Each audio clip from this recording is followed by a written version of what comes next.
Hello, hi dear students, welcome back to my YouTube channel home science की पाठशाला। आज का जो मेरा टॉपिक है वो है क्या प्रतिधारण क्षमता। आज हम समझेंगे प्रतिधारण क्षमता क्या होती है, ठीक है, और प्रतिधारण क्षमता कितनी होती है ये हम समझेंगे दहामा के अकॉर्डिंग, ठीक है। तो दहामा कौन थे?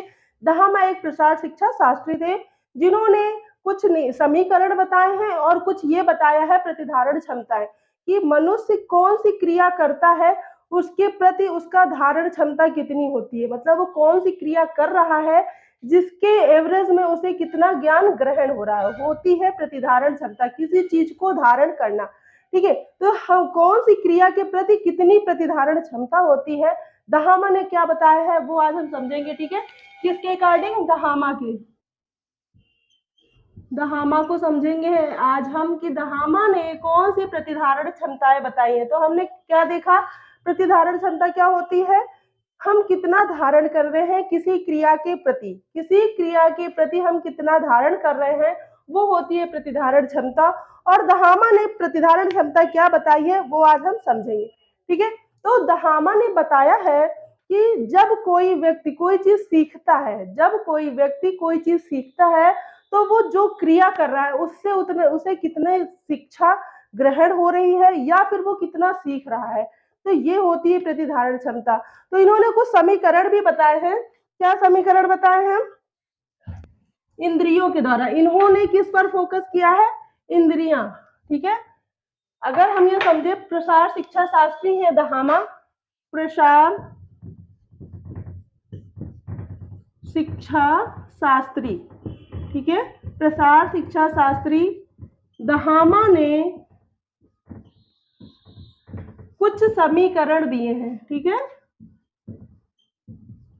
कुछ समीकरण दिए हैं। वो किसके प्रति है? इंद्रियों के प्रति, ठीक है, इंद्रियों के प्रति। इन्होंने बताया है, दहामा ने बताया है कि हमारी इंद्रियां जो शरीर से जब जो हमारे शरीर की जो इंद्रियां हैं वो जब हम सीखते हैं तो वो कितने प्रतिशत, कौन सी इंद्रिय कितने प्रतिशत जो है ग्रहण करती है, वो इन्होंने एक समीकरण दिया है, ठीक है। क्या दिया है? समीकरण दिया है। तो इंद्रियां कौन सी होती हैं सबसे पहले हम ये जानेंगे। जीभ, जीभ होता है, नाक होती है, कान होता है, ठीक है, आंख और स्पर्श, ठीक है। स्पर्श मतलब त्वचा, ठीक है, त्वचा मतलब हमारी स्किन, इसको सही से लिखते हैं त्वचा।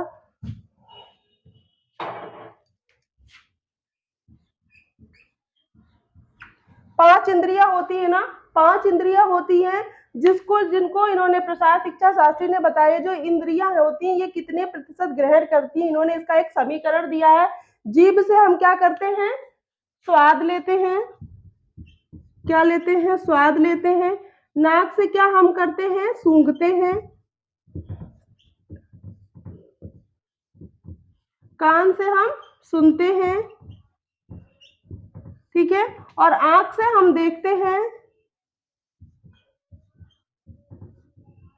त्वचा से हम महसूस करते हैं, स्पर्श, ठीक है। त्वचा से क्या है? स्पर्श, स्पर्श करके हमें पता चलता है कि क्या होता है, ठीक है। तो इन्होंने जो समीकरण दिया है, इन्होंने जब जीभ द्वारा दिया है वो क्या दिया है? 1%, ठीक है, कितना? 1%। और इन्होंने त्वचा द्वारा दिया है 1.5%, 1.5%। और नाक द्वारा इन्होंने दिया है जो है 3.5% और कान द्वारा इन्होंने दिया है 11% और आंख द्वारा इन्होंने दिया है 83%, ठीक है, 83% दिया है। इन्होंने एक समीकरण दिया, ये क्या है? प्रसार शिक्षा शास्त्री ने जो समीकरण दिया है वो है, जो इन्होंने समीकरण दिया है, क्या दिया है कि मनुष्य अपनी इंद्रियों के द्वारा जो कुछ भी ग्रहण करता है तो कौन सी इंद्रिय कितना ग्रहण करती है। हम जब जीभ द्वारा, स्वाद के द्वारा किसी चीज के बारे में जानते हैं तो हमें 1% ही पता चलता है, बस उसका स्वाद पता चल जाता है कि कैसा है। जब हम सूंघते हैं तो हमें 3.5% वो चीज पता चल जाती है।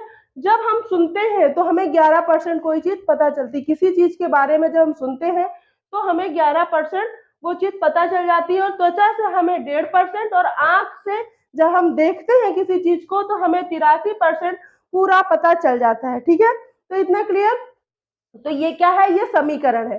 ठीक है, ये इन्होंने समीकरण दिया है। इन्होंने क्या बताया है कि जो मनुष्य होता है जब कोई चीज सीखता है तो वो अपनी इंद्रियों के द्वारा सीखता है। ठीक है, मतलब जो ज्ञानेंद्रियां हैं, पांच ज्ञानेंद्रियों का इन्होंने समीकरण दिया है। तो इतना क्लियर। अब हम ये जानेंगे कि जो दहामा ने ये बताया है किस चीज से हम कितना सीखते हैं, प्रतिधारण क्षमता। ये तो समीकरण रहा ना, ये समीकरण है। अब हम ये देखेंगे प्रतिधारण क्षमता, कितना किस चीज से लोग प्रतिधारण करते हैं। कोई मनुष्य है जब वो क्या करता है, मतलब मनुष्य जो कौन सा है, जो सीखने वाला है ना, सीखने वाला जो व्यक्ति है,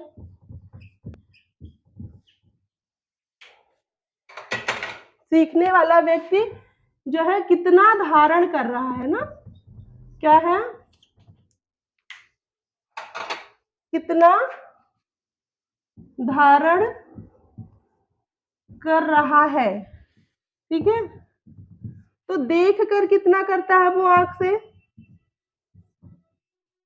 सबसे पहले हम समझेंगे पढ़कर। ठीक है, क्या, पढ़कर, फिर सुनकर,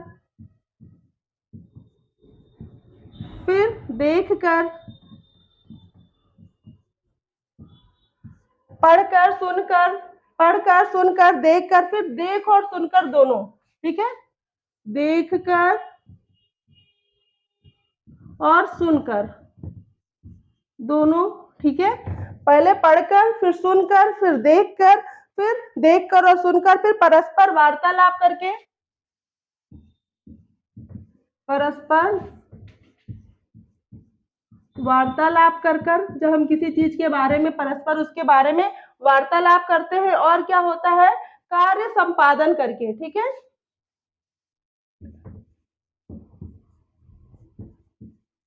कार्य संपादन करके।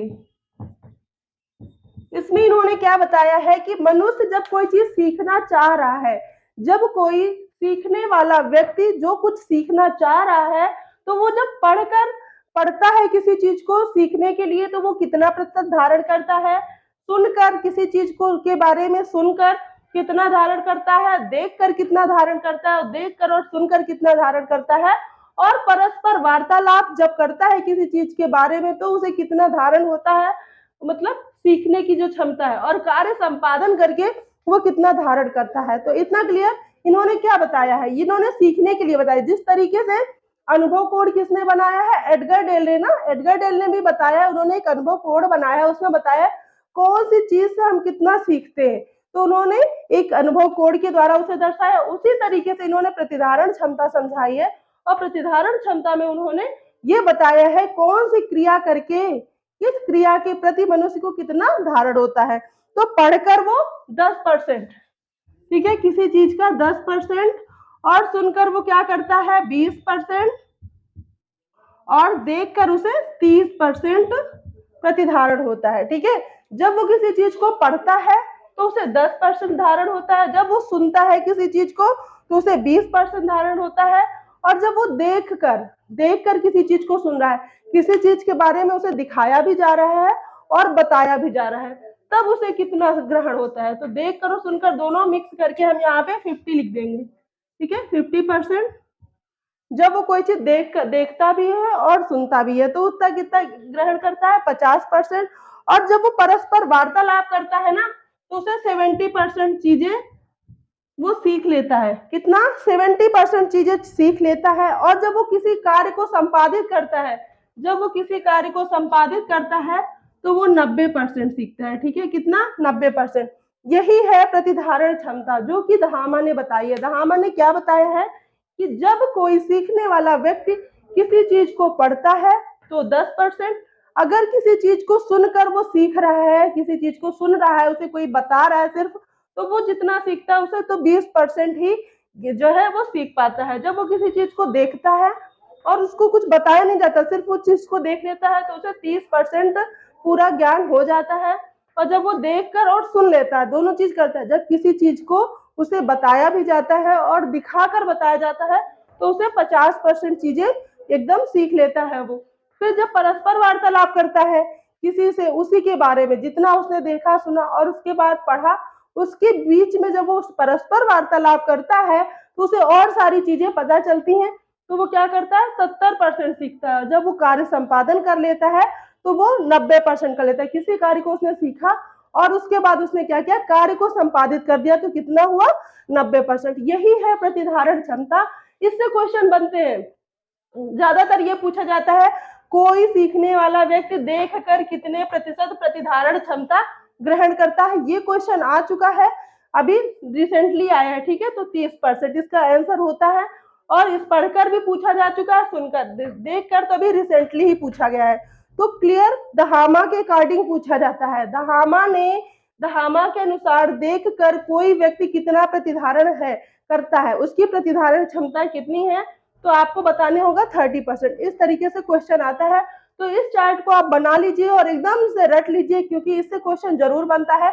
अगर दहामा से क्वेश्चन आ रहा है तो इससे रिलेटेड जरूर आता है, ठीक है। तो क्या समझा हमने प्रतिधारण क्षमता? प्रतिधारण क्षमता वो होती है किसी कार्य के प्रति मनुष्य क्या प्रतिधारण कर रहा है, मतलब कितना सीख रहा है, वो जो क्षमता होती है वही होती है प्रतिधारण क्षमता।